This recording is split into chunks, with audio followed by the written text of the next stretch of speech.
I lay that as my premise, Mr. Chair, and you being the chairman of the Committee on Finance, because we can have all these PowerPoints, pero pag kumakalam ang tiyan ng mga mangingisda, ng mga drivers, ng mga sa transport sector, ng lahat, ang dating middle class ay ngayon lower class na at hirap.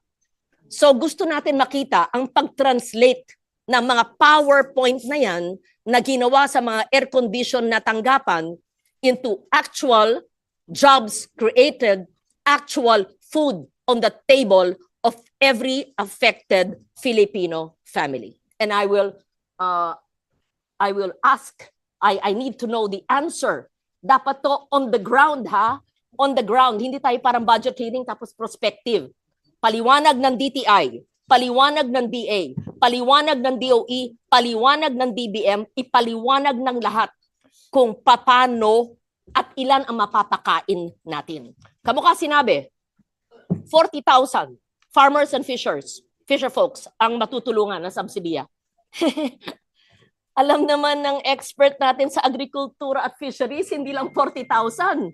Yung iba, hahayaan na lang natin mamatay o magutom. At gusto ko malaman ang maliwanag on the ground na kasagutan.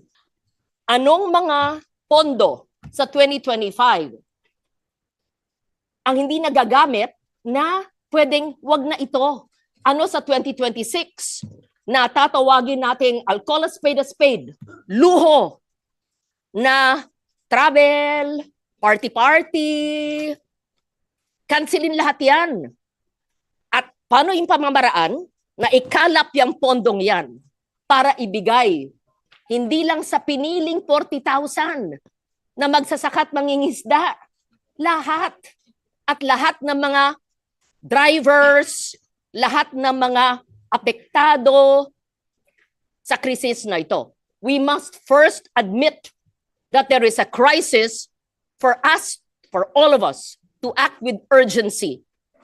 Pag sinabi po natin ng oil crisis, maliwanag din po ang sinabi ni Secretary Sharon Garin ng DOE.